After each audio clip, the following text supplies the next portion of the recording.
বন্ধুরা কেমন আছো তোমরা সবাই? আশা করি সবাই ভালো আছো। আর দেখো জলেশ্বর গেছিলাম আমরা, তোমরা তো জানো এখান থেকে আমরা পুজোর ডালা কিনে নিলাম। আর আমরা এখানে পুজোর ডালাটা কিনে নিয়ে তারপরে পুজোটা দেবো, কারণ আমরা তো বাবার মাথায় জল ঢালিনি, তার জন্য ওখানে একটা কালী মন্দির আছে, সেখানেই আমরা পুজোটা দেবো। আর দেখো আমি আর মা শুনে দাঁড়িয়ে গেছিলাম একটা ফটো তোলার জন্য, তো তুলেও নিলাম। এরপর দেখো আমরা কালী মন্দিরটায় চলে যাবো, মায়ের মন্দিরে। এই দেখো মায়ের মুখটা কি সুন্দর, দেখেছো? একদম ছোট্ট, কি সুন্দর ঠাকুরটা, জানো তো? খুবই সুন্দর। তো আমি, মা আর শুনু এখানে বসে গেছি পুজো দিতে। এই দেখো ঠাকুরমশাই, আর এদিকেও একজন আছেন ঠাকুরমশাই, যিনি আমাদের পুজোটা দিয়ে দিচ্ছিলেন। এদিকে টিপ পরিয়ে দিল আমার শুনুকে, আমাকে আর মাকে। তারপরে আমরা নমস্কার করে নিলাম মায়ের কাছে, যে মা যেন সবাইকে ভালো রাখে, আমার বাচ্চাটাকেও যেন ভালো রাখে, কারণ ও তো খুব চঞ্চল, ভীষণই চঞ্চল, ও খুবই চঞ্চল। তারপরে দেখো এখানে দেখতে পাবে আমার গোপু সোনাকে, কি সুন্দর বসে রয়েছে, সবাইকে বসে বসে দেখছে এখানে। আর এই দেখো এখানে না বাউল গান হবে, তার জন্য সারা রাত লোক থাকবে, দেখতে পাচ্ছ তোমরা কেমন ভিড়, ভীষণ ভিড় হয়েছিল জানো তো। আর আমি এরকম কোনোদিনও দেখিনি, এই প্রথম গেলাম তো তাই হয়তো, নাহলে আমি কোনোদিনও তো যাইনি, তোমরা জানোই, তোমাদের আমি বলেছি। আর মন্দিরটা দেখো কি দারুণ লাগছে। আর এই দেখো মন্দিরের ভেতরটা, বাবার মুখটা দেখো কি দারুণ। নিচে আছে ঠাকুর, যেটাতে সবাই জল ঢালছে, কিন্তু সেটাতে আমরা ছবি তুলতে পারিনি। এই দেখো আমরা চলে যাচ্ছি মেলার দিকে। আর অনেক বড় একটা মেলা বসেছিল ওখানে, জানো তো, ভীষণ বড় একটা মেলা। তাই আমরা মেলায় একটু ঘুরে টুরে দেখলাম। আর এই একটা গাছ, যেখানে সবাই সবার মনস্কামনার জন্য একটা করে ঢিল বাজছিল, দেখো সারা গাছই ঢিল বাঁধা আর মোমবাতি জ্বালানো এখানটায়। তো সবার মনেরই একটা আশা থাকে না, যে তার জন্য বাবার কাছে জানিয়ে গেছে যে তার মনের আশাটা যদি পূর্ণ হয়, তাহলে তারা বাবার কাছে এসে পুজো দিয়ে যাবে, তাই না বলো? আর এই দেখো ইনি একজন গণ্ডি কাটছে, ইনি না, অনেক লোক গণ্ডি কাটছিল বাবার কাছে, সবাই অনেক অনেক লোক গণ্ডি কাটছিল। খুব ভালো লাগে জানো, তার গণ্ডি কাটলে না ভীষণ কষ্ট হয় শরীরের মধ্যে, না? কি তিলক পড়বি? এই যে পড়াচ্ছে, এই যে পড়াচ্ছে, যা সামনে যা, সামনে যা, সামনে যা, পড়িয়ে যাবে।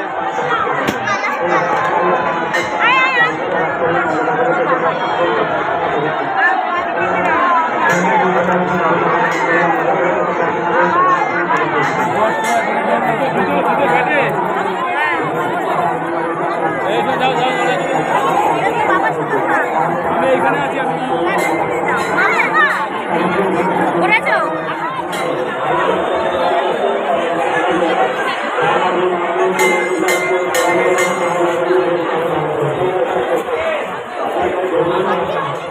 তো দেখো আমরা মেলার মধ্যে যাচ্ছি, আমি মা আর শুনে আগে আগে যাচ্ছি, আর বাবা তোমাদের দাদাভাই পেছনেই ছিল, কারণ তারা ভিডিও করছিল। আর এই দেখো এখানটায় আমি না প্রসাদ খেয়েছিলাম মন্দির থেকে, তো হাত ধুতে যাচ্ছে, আর আমার মেয়েটা পেছন থেকে বলছে মা আমি যাব আমি যাব। আর ওখানটায় না খুব স্লিপ ছিল জানো তো, তাও কি বায়না জানো না আমার মেয়েটার। আর এই দেখো ইনি স্নান করছে রাত্রিবেলা। আর এই দেখো পুকুরটা, যেখানে বাবা থাকেন, আর এই নীল ষষ্ঠীর দিনেই বাবাকে ওখানে থেকে তোলা হয়। খুব জাগ্রত জানো তো, এই মন্দিরটা ভীষণই জাগ্রত, ভীষণ জাগ্রত। আর এই দেখো মালপোয়া, আমার শুনু খাবে, দিদিকে বলছে দিদি আমি খাবো, তা নিল দুটো, বাপ বেটি খাবে, কারণ আমরা তো আর খাইনি, বাবাও খায় না, খুব মিষ্টি তো ওই কারণে।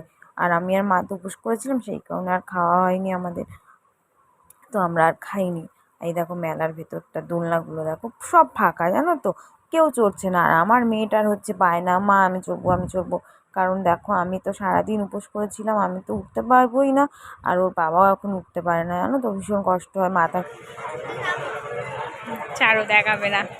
এই যে সবাই আইসক্রিম খাচ্ছি আমরা, নদীর জল দিয়ে তৈরি। বাবা আর এই দেখো সেই গেট, যাওয়ার সময়ও গেট, আসার সময়ও গেট, আমাদের কপালটাই খারাপ জানো তো, যখনই আমরা যাওয়া আসা করি না কেন তখন গেট পড়ে, যেদিকেই যাই না কোনো সেই দিকেই গেট। আর এই শুনু দেখো আমাদের গাড়ি থেকে নেমে দাদার গাড়িতে চলে গেছে, গিয়ে বলছে দাদা আমি চালাবো আমি চালাবো। তা দিদি বলছে তুমি বড় হও তারপর তুমি চালিও, এত বায়না জানো না, ভীষণ বায়না করে ও। আর এইখানে দেখো নেচেই যাচ্ছে নেচেই যাচ্ছে। আমরা না ওখান থেকে চণ্ডীতলায় চলে এসেছিলাম নীলের ঘরে বাতি দেওয়ার জন্য, তো আমি আর মা মোমবাতিটা জ্বালিয়ে এখানে বাউলের পাড়ে এসে বসেছিলাম। আর আমার পাগল মেয়ে নেচেই যাচ্ছে, মানে নিজে নিজে মুখে গান করছে আর নাচছে। আর কেউ যদি বলে না যে শুনো একটু নাচতো, তখন আর নাচবে না। আর এই দেখো আমি না স্টেশনে গেছিলাম জানো তো একটু কেনাকাটা করতে, তো দেখলাম মা দুর্গাকে নিয়ে যাচ্ছে, মানে বাসন্তী পুজো তো ওই কারণে খুব ভালো লাগছিলো জানো তো। কেন বলো তো, মনে হচ্ছিলো যেন। তো গাইস বাড়ি চলে এসেছি জলেশ্বর থেকে ঘুরে টুরে, অনেক কষ্ট হয়ে গেছে সবার, এখন অনেক রাতও হয়ে গেছে, আমরা শুয়ে পড়বো সব, একজন শুয়েও পড়েছে। দাঁড়াও দেখ, সবার কষ্ট হয়ে গেছে, বাবা মা শুনু সব শুয়ে রয়েছে। আর এই যে টিভির সামনে দাঁড়িয়ে টিভি দেখছে, আর কোনো কাজ নেই, টিভির সামনে দাঁড়িয়ে টিভি দেখবে। তো তো চলো তোমাদের সাথে আবার পরে দেখা হবে, এখন আমরা শুয়ে পড়বো, অনেক রাতও হয়ে গেছে।